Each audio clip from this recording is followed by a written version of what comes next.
suck his dick so we can all leave this place alive tonight. A lot of musicians tonight. Let's give it up for the musicians, man.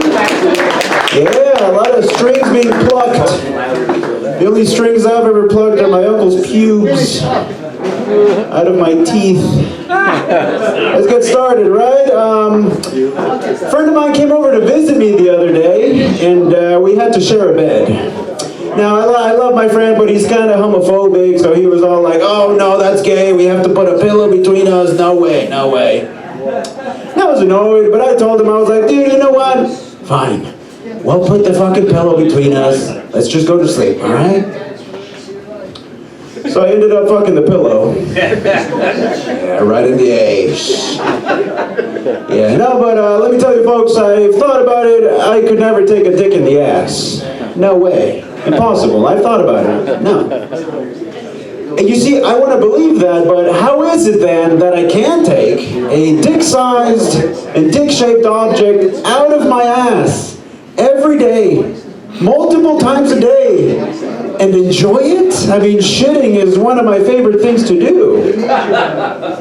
So the only conclusion I can reach here is, if I ever did take a dick in the ass, it would have to be covered in shit. I can tell you guys like me so much. Yeah, I like dirty, dark humor, you know, but it's got me in a few pickles.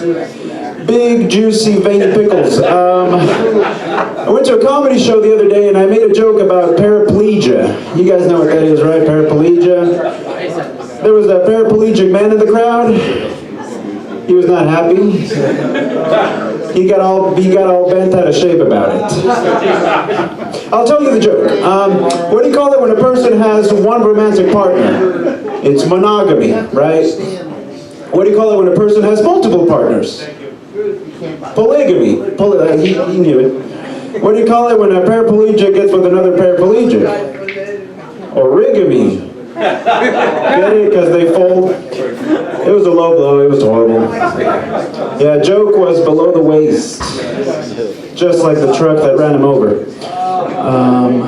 Yeah, let me tell you guys about myself. I'm a Mexican guy. I was born and raised in Mexico. I speak English pretty well. I mean, look, you translate enough overdue bills for your parents, you're gonna learn the language, you know? Any Mexicans here, by the way? All right, well, whatever Trump is doing is working. You would think in a basement, it's a pretty good place to hide. Yeah, no, I'm a Mexican guy. My family moved here when I was 10, so we've been here for quite a bit. Not long enough to get our green cards, but long enough for my mom to be nationally blacklisted from returning things at Target. You know,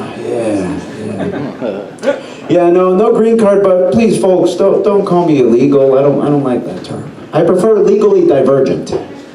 I identify as trans-legal because, you know, I'm a documented soul trapped in an undocumented body, and my genitals are all fucked up.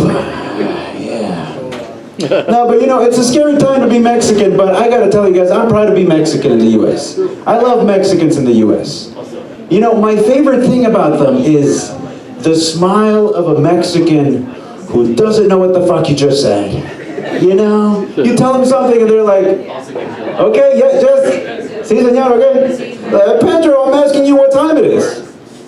How old are you? Okay, Pedro, the time! Good morning. Okay, goodbye. Oh man, that was bad. But I had to commit. I had to take it to the end. All right, that's a pity laugh. I don't need that. I'll kill myself. Yeah, I'll end with this. I'm recently single. I'm a single guy. No fucking wonder. I'm singular and testicular.